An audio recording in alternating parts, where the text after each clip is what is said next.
Hello, welcome to AAUW Connections. Tonight we're going to be talking about a very serious problem, one that's been around for practically all of recorded history, and that is the issue of domestic violence. And with us to talk to us about it is, the agency is called Next Door Solutions, almost forgot that, and we have Kathleen Krennick, who is the Executive Director of Next Door Solutions, John Radford, who is a board member and who is also the mayor of Los Altos Hills, and Linda Shively, who is a former client of Next Door Solutions. So, first of all, I'm going to ask each of you, Kathleen, how did you get involved? I've been working with this issue for 28 years. So I started on a local level. I've always been interested in social justice issues. Was it here in California? No, it's actually in Wisconsin. And then I began to work on a state level, and then I worked at the national level, and now I'm back at the local level. Yeah. And John, it's unusual in a way for a man. It's great, and we should have more, but how did you become involved? Well, first, thank you for having us here tonight. We really appreciate focusing on this issue. I think about 10 years ago, I made the decision I wanted to start giving back to the community. I was introduced to Next Door, and it literally just touched my heart. Domestic violence is not an issue that's very well understood or appreciated in the community. And as soon as I got more familiar with the organization, I literally fell in love with it and the services we provide and the women we help. And so I've been involved now for 10 years. 10 years, that's great. And Linda, you were a former client. How did you get involved? Well, so I was introduced about 8 years ago when I found Next Door Solutions online, after I had gotten out of a bad marriage. And initially the marriage started off, friendly, charming, everything was wonderful. And there was something that wasn't quite right about the communication that we had. And I realized that I'd try and ask a question and somehow things would get turned around, and things would be blamed on me, or information would be withheld from me. Like I'd say, "Oh, where are you going?" Out. Mm-hmm. No other information, no matter how much I would ask. And then, "Well, it's fun to see you frustrated and upset." Oh. Really? And we had a child who ended up being diagnosed with a serious neuromuscular disorder called spinal muscular atrophy, which caused definite stress in the relationship, but my primary focus was taking care of Jessica. And we did what we could with the relationship, and it just seemed to drift apart. I'd say, "Well, let's go to counseling." No, that wasn't going to happen. And I wanted to make it work, and I finally realized I was stuck in the situation that wasn't normal. Even though I couldn't quite put my finger on what was going on, but when he would tell me that he didn't want to give me a hug because it would ruin his whole day. Oh, my. And when we got into what seemed like a minor argument about something, I turned my head to take care of Jessica, and he threw something at the back of my head. I knew that I had to figure out how to get out of that situation. I didn't want her to be around it. Forget me, just I needed her out of that. How old was she at the time? She was probably about three and a half at that time. And she was in a wheelchair. She had a trach, a G-tube, just tremendous issues. And I made the decision to move out with her, with all of her equipment, all the nursing staff, and we left. And thankfully my parents took us in, what I thought was going to be temporarily. And sadly, just 2 weeks after we moved out, she got suddenly sick and died. Oh. And I, was in a tailspin. Of course. And reached out. I knew I needed support. I reached out, found Next Door. They had an ongoing support group that really helped teach me some of the lessons I needed to know and understand what it was that I'd gone through. Because I thought it was just me, and it wasn't just me. And I realized that it was harder dealing with all of the verbal abuse than dealing with the death of my daughter. Oh my goodness. And it's hard to even imagine going through two such enormously traumatic events at the same time. Yeah. I really don't know how I got through it, and I know that friends and family helped, and Next Door Solutions was there, and meeting with other women who were going through a variety of issues. I thought, well, domestic violence, domestic abuse, it only happens to other people. You know, it doesn't happen to people like me. It doesn't, you know, and that's not true. I know Next Door serves a wide variety of clientele, all ages, genders, ages. Yeah, and I think we all tend to think it's other people, it's other communities. Yeah. But let's backtrack a little. And Kathleen, how did Next Door Solutions get started? I think it has a wonderful story. Excuse me. There was a woman who was in 1971. I guess she started in 1970. She wanted to do some work on economic self-sufficiency for Latinas on the East Side. And what she found was that the biggest barrier... This is the east side of San Jose. San Jose, I'm sorry, yes. Yeah. And what she found was the biggest barrier to women's self-sufficiency was domestic violence. It kept coming up and up. So she opened her garage to be a shelter, and she ran a hotline out of her home. Oh, my goodness. And was she from that area? Did she live in that area? Yes, she lived in that area. And little by little, more and more women came forward, and pretty soon it was much more than her home and had to move on. And so it's been going continuously. For a while it was WOMA, W-O-M-A, and now it's Next Door Solutions to Domestic Violence. But now we're serving thousands and thousands of people. Well, just doing some quick math, that's 44 years, so that's quite a while. And John, do you have any sense of what has helped it to survive, or to not only survive, but to, you hate to use the word thrive about an agency that's doing such serious work. That you hope will put itself out of business. Yeah. Well, Next Door is probably one of the most comprehensive and innovative domestic violence organizations in the whole Bay Area. And I think the reason that we survive and actually thrive in terms of helping our victims is that we provide a whole wide variety of services, from shelter to hotline support to counseling to self-sufficiency to helping women getting restraining orders. And so there's a whole spectrum of needs that we deal with, thinking in terms of, first, you've got to make sure that there's safety involved, then stability, then self-sufficiency. And we just see woman after woman come to our organization and evolve through those steps. And it's just amazing to see people come out the end of some of these horrors and actually survive and are real members of the community. Well, now you started in East San Jose. Yes. Are you still located there? No, we're not. Although we've now grown, and we are with 2 apartment complexes that were built for battered women and their children. And one is in East San Jose, and one is in the city of Santa Clara.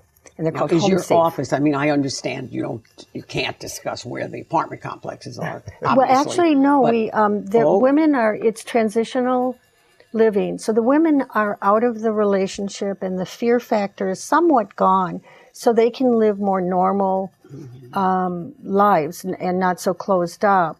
But they need that extra time to either gain skills or new skills, education, financial literacy, and they do that. And they have housing, affordable housing, so they can kind of set back and take a look at what they want to do. Now, what area do you serve? It's more obviously, because we know of Linda, what area do you serve? It's obviously not just East San Jose or even San Jose. You're absolutely right. We serve all of Santa Clara County. We have a support group in Mountain View. We have a support group in Los Gatos. We have a support group in the jail. So that's kind of the variety of places. And we continue to reach out so that more women can access services in the place they're most comfortable.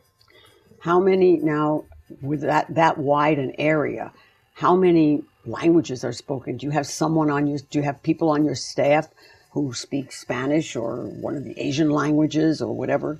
Yes, most of our staff speak Spanish, and we are now using a language line to provide us assistance when it's other languages. We had a language bank, and so we still maintain relationships with women that we've trained, and we've trained on language and culture, and they can come in when we need it and translate in person. Now, Linda, how did you make your first contact? Was it through a hotline? I called the hotline and I found out, how can I get help? What do you offer? What services are available? And they said, well, we have this weekly support group. You can come anytime and participate. And it was a sliding scale, so if you could afford to pay, you could, and if you couldn't afford right then, you didn't need to. And somehow, some magic donors were keeping it afloat. And at the time, I wasn't too sure how I could afford it, and now that I can afford it, I give back so that I can help other people get through. Well, even telling your story is a very big form of giving back, to give hope to other women that you can come through this and be really, in very good shape. The hotline is one of the absolute keys to our services. It's a 24/7. So there is a person answering the phone all the time. I think last year, Kathleen, we handled over 18,000 calls. Wow. Providing direction, comfort, trying to sort through what we could do. On the phone? Can you do some of the original, some of the first intake is on the phone? Oh, absolutely. And it's not always intake for shelter. It really depends on what the woman wants to do. So it's very self-motivated. We'll do what she wants done, and we'll explain what everything is. And sometimes it stays there. It's the hotline, and they call and they get what they need. Sometimes it's talking to them in the middle of the night, and other times it's helping them get to us. We always do risk assessments and safety plans, so we can find out on that first phone call. Yes, for every woman who comes to us. Yeah, because you want to make sure that the person is safe. Yes, yeah. Safety first. Yeah, is what we say. So the operators who are answering those hotlines have to be skilled and trained, I would assume. Yes, and they are, and we're very aware of the level of burnout, because it's not unusual for the first call a woman places is very detailed in the abuse. It changes, but for that time, so they're listening to the first account of what's happened in their home, and it's pretty wearing. So we have exceptional people. Are they taking people. Notes? They must be. Oh, sure. But they destroy them. You can call us anonymously. It's free. Tell us what you want to tell us. Tell us what you're comfortable with. And of the was it 16 or 18,000 phone calls? 18,000, yes. How many then become cases who come in and get further help? Well, we serve throughout our other placements. We have about 3,500 people come through. And they reach out to us on the average of 3 times in a year's time. So we have about 10,000 When you say visits. reach out, what does that mean? It means coming in, seeking services. So it's maybe it's new services, it's continuing with other services that we offer. So that we accommodate about 10,000 visits a year. And so it sounds as though when someone calls in, John, maybe you know more about them. Someone calls in. Does it happen that in 1 or 2 phone calls, the problem is, I shouldn't say resolved, but at least the person gets enough information to be able to help her situation or his situation? Yeah, I'm going to defer to Kathy. Okay. There's really a variety of things. Some women need support. Some women don't want to leave the relationship. There are lots of reasons not to. And as I said, we kind of go with where she is. And if it's just a couple times, other women have been calling us for many, many months. The same woman? Yes. We had one woman who came to shelter who, for 6 months, she was calling us and we were helping her prepare to leave. Leaving is the most dangerous time And, in a violent relationship. and the one thing that I gained a real understanding of is that women have a very difficult time getting to the point where they are willing to leave a relationship. They blame themselves. They look at what they've done wrong. They consider, what about my children? And so sometimes it takes a long period of time before someone can really, get to the point where they're ready to leave. And of course, the husbands are controlling in every way they can, so that doesn't help either. No, and especially if, as you say, the actual leaving is the most dangerous time, so there's always that fear. Right. She's calling in the first place because she's been in this horrible situation. Absolutely. And I can see where that would be extremely. And then the financial. Now, the financial issues come into it. Yes. Yes. And it's very complex. A lot of the reason women stay is economic. They can't support their children by themselves, and they can't get housing, affordable housing. And you must have gone through some of that, those obstacles. Some of the obstacles of figuring out, well, I don't have an income right now. How am I going to afford to do this? I have a bank account. Will an apartment rent to me? And it took some finagling, but I was able to do that. But not every person is able to get that put together. Well, and Linda is also an example in the sense of the fact that this problem cuts across all kinds of socioeconomic lines. This isn't just poor women in East San Jose. No, and it's global, and the characteristics are all the same globally. So characteristics. It doesn't matter what ethnicity. It doesn't matter. I mean, many people don't talk about it, and especially when it's a verbal, they think, oh, well, nothing's really happening. This isn't abuse. But that's what's most damaging. And I know the people in my support group were talking that, and I know Kathleen has heard many other women talk about it, that when you have a broken bone, it will heal. When you have the emotional wounds, it takes a very, very long time to get that to heal. That little children's concert at one of the elementary schools in Los Altos a couple of years ago, and the singer was singing a song that was, "Sticks and stones will break my bones, but words will break your heart."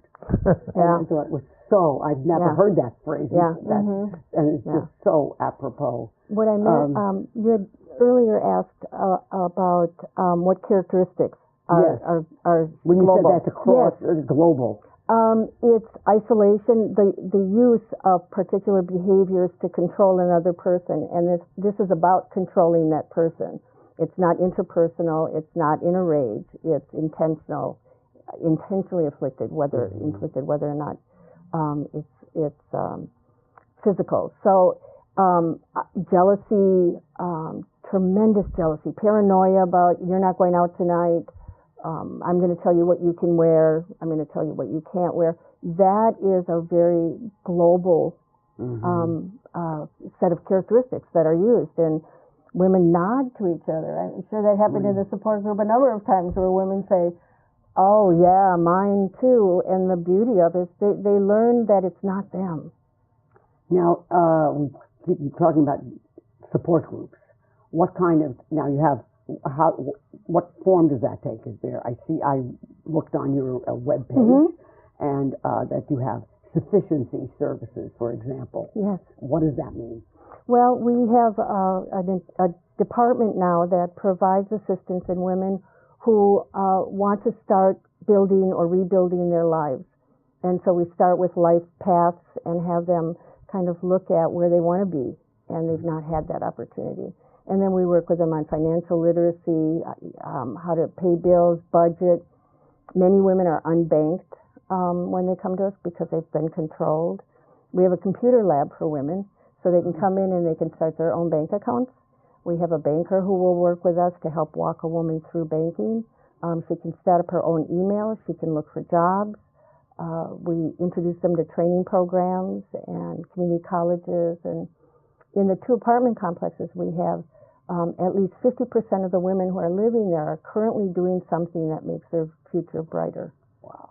Now, John, do you get involved as a board member in the support services of any kind of any of these different courses? Or well, as a board member, we of course review on an ongoing basis where we're going with our services, and what I appreciate most is each and every board meeting we have a designated portion of that meeting completely focused on one service or another. So as a board member, we'll get involved with looking at what we have provided, hearing from different groups, hearing from individuals that are used our service, looking at, let's say, our new teen program.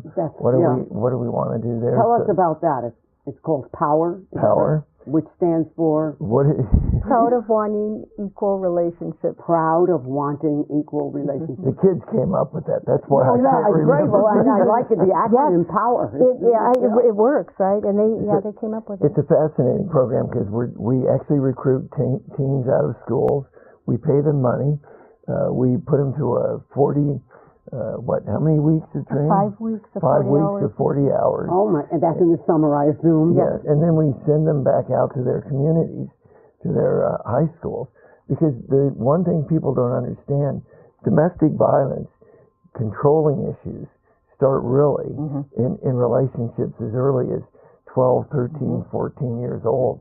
And when a young girl thinks getting 15 texts a day from her boyfriend is really cool, right? Isn't that great? He really loves me. Yeah. Then, 2 months later, getting 30 texts demanding what she's wearing today, where she's going, all these different things. Suddenly, it kind of turns the tables on these kids. So we try to get out to these schools with our kids. And then the great thing is they come back to us and they report on what they've done. They do videos. The kids make their own videos, produce their own videos? One is making a documentary. Really? Yeah, it's scary. These kids are so technically advanced so it's those types of things. And what we always try to do is we look at all the different issues where we have to provide services, but more and more we're focusing on looking at prevention, looking at educating the communities, the younger kids, about what's really going on, because to them it's you're young, you're infatuated, you don't really recognize what you may be getting into. Now, when you're talking about getting the younger kids aware of what's going on, how young are they? What do we? Ours is we start at 13 with a POWER program, but most kids are between 15 and 18. So they're in high school. Yes, they're in high school. Yeah. And you say they report back regularly? Well, they're with us the whole year and in our agency. And they're developing campaigns. So they develop campaigns for 2 months, and then they take them out to a designated area. We do pre-surveys to see what their attitudes are when we begin the process. And the attitudes of the school population, that Yes. particular. Which high schools are? We've done Andrew. I'm sorry, I don't have children in the school system here, so there are two. Andrew Lick. I've just heard that name. And that's in San Jose. And Santa Teresa. Oh. And we talked about this, Kathleen. I won't mention the high school, but several years ago we did a program at one high school, and the kids decided to survey all the other kids, and the results were just staggering. Something like 50% of all kids either were in some way affected by domestic violence themselves or knew someone else. That's just a staggering number. Yes. Now, Linda, when you were in high school or college, did you ever even think of not necessarily for yourself, but was this an issue that ever came into your consciousness? It wasn't even on the radar. It wasn't a discussion that happened that I remember. Yeah. Now, when you went to your support group, how many women were in it? Who led it? What was it like? What's the support group? Well, there was a woman who was the leader, and it varied from week to week who the individual was. And there were probably 15 to 20 of us in the room, and from a wide variety of backgrounds. I believe some people were still in their relationships. Many of us were out, and various circumstances of why we were there. Mm-hmm. Some had been very badly injured. Some, like me, had more verbal abuse, but everybody had the verbal abuse. Everyone had the crazy making going on. So when the layers were peeled of the onion, shall we say, we all realized no matter what the outside was, the inside was the same. Mm-hmm. We all had our thoughts just twisted around and didn't know. And so, how long can you stay in a support group? As I could see that some might have a finite beginning and end. Mm-hmm. But how about a support group like Linda's? Does that go on? Can you just keep coming because it's always there? And absolutely. When you don't need it anymore, then you say, okay, and you move on. You make that determination. Now, but how about some of them in a computer course or literacy? Is that? Those are set. Okay. So there's a set schedule for those. But then we do one-on-one counseling about what they're gaining from that and how to implement it. So who teaches the courses? You said you had a banker who taught one. Yeah. We have various people from the community who have expertise in financial planning or banking or budgets or resume writing. And you somehow identify them, however. And incidentally, suppose someone wanted to volunteer at your agency. How would they do that? Thank you. So we have, they can look on our site, www.nextdoor.org. And www.nextdoor.org, okay. Yes. And they will find a variety of opportunities to volunteer. And they can pick the kind of volunteering they want to do. And then they get the appropriate training. Now, how about if someone wanted to donate? Same thing, you can go right online at Nextdoor and you can donate. And I assume this is a big issue. It's a big issue. 10 years ago, the government and state agencies provided over 80% of our funding for programs. So that has now dropped to less than 50%. So it's really important that you get... like all other nonprofits that are looking, having to gain financial stability, we're all looking to individual donors and all that. Yeah. So the combination of volunteers. You're obviously doing a really good job, and I certainly hope that people will volunteer, donate, whatever. Very good, very interesting subject, and thank you all for watching AAUW Connections.